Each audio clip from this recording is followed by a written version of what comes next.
আর কিছুক্ষণ পরই শুরু হচ্ছে যুক্তরাজ্যের পার্লামেন্ট নির্বাচনের ভোট। লেবার পার্টিকে এগিয়ে রাখা জনমত জরিপে পরাজয়ের হুমকিতে আছে টানা ১৪ বছর ধরে ক্ষমতায় থাকা কনজারভেটিভ পার্টি।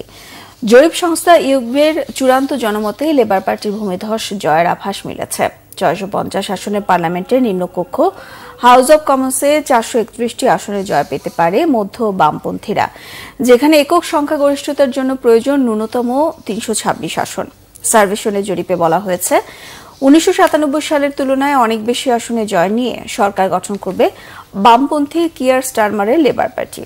হুমকির মুখে বর্তমান প্রধানমন্ত্রী ও কনজারভেটিভ পার্টির নেতা ঋষি সুনাক। নিজের আসনেও ঋষির পরাজয়ের আভাস পাওয়া গেছে। গত মে মাসে আগাম নির্বাচনে ঘোষণা দেন তিনি। এবার টিউলিপ সিদ্দিক, রুশনারা আলী সহ বাংলাদেশি বংশোদ্ভূত ৯ জন নারী নির্বাচনে প্রার্থী হয়েছেন।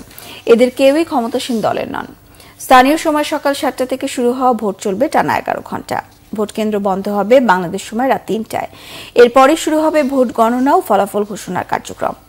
এবার নিবন্ধিত ভোটার সংখ্যা ৪,৬০,০০,০০০। এবারই প্রথম ভোটারদের দেখাতে হবে আইডি কার্ড। ২০২২ সালে সংশোধিত নির্বাচনী আইনে এবার ভোট দিতে পারবেন অন্তত ১৫ বছর বিদেশে থাকা ন্যূনতম ১৮ বছর বয়সী ব্রিটিশরা।